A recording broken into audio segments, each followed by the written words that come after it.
고1 교육청 문제 만나볼까요? 고등수학이라니 이것을 지금 우리가 해결하려는 목표가 아니라 지금 배웠던 내용들이 고등수학에서도 적용된다라는 것을 알아보기 위함이에요. 좌표 평면 위에 점 1,A. 좌표 평면? 익숙합니다. 자, 이렇게 X축, Y축, 원점 O. 좌표 평면 위에 점 1,A. 그러면 X좌표가 1이고요. Y좌표는 뭔지 몰라요? 그런데 이걸 A라고 해볼게요. 그러면 여기다 이렇게 점을 찍어볼 수 있겠죠. 이것이 직선, Y는 X에 대하여. 그러면 X좌표, Y좌표가 서로 같다라는 얘기겠네요. 그래서 우리가 직선을 표현해보면 이와 같이 Y는 X. 자, 대칭 이동한 점. 이 직선에 대해서 대칭 이동한 점. 그럼 이건 어떻게 표현이 돼야죠? 그렇죠.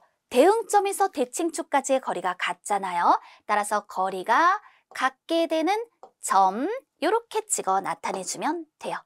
이것을 우리가 A라고 한대요. 그런데 다시 점 A를 X축에 대하여 대칭 이동한 점, 그러니까 이렇게 대응점에서 대칭축까지의 거리가 같으니까 이렇게 나타내 볼 수 있겠죠? 그런데 그 점의 좌표는 2,B라고 했어요. 그럼 여기 X좌표가 2가 되는 거고요. Y좌표는 P, 이런 식으로 표현이 되겠죠? 그때 이 A, B를 구해서 더해 주시오라고 했습니다. 어때요? 문제 다 이해했어요. 지금 우리가 배운 내용만 가지고도요. 자, 그렇다면 우리는 이제 이 문제를 해결해 보도록 할게요. 직선 L은 X좌표와 Y좌표가 같은 점들을 지납니다. 물음에 답하시오.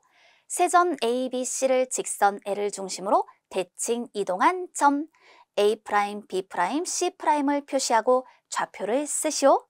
방금 우리는 대응점에서 대칭축까지의 거리가 같다라고 했습니다.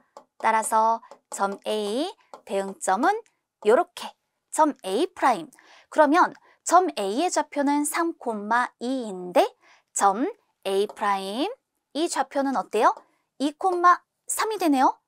X좌표랑 Y좌표가 바뀌었습니다. 자, 이번에는요. 이제 점 B'을 표시해 볼 거예요. 그렇다면 뭐라고 했죠? 우리 대응점에서 대칭축까지의 거리가 같다. 그러니까 여기가 점 B', 이렇게 표현이 되겠죠. 점 B의 좌표는 5,1인데 점 B'의 좌표는 1,5가 되었어요. X좌표, Y좌표가 바뀌었습니다. 자, 이번에는 점 C 대칭 이동해 볼게요. 점 C가 여기 있었죠. 직선 L을 중심으로 대칭 이동을 합니다. 대응점에서 대칭축까지의 거리가 같아야 하는 것이니까 자, 여기가 이렇게 점 C'이라고 표현이 되겠죠. 점 C의 좌표는 마이너스 4, 마이너스 3인데 점 C'의 좌표는 마이너스 3, 마이너스 4예요. 어때요? 역시 X좌표, Y좌표가 바뀌었네요.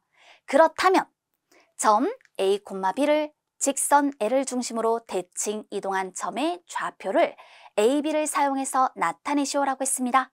어떻게 될까요? X좌표, Y좌표가 바뀌어야죠.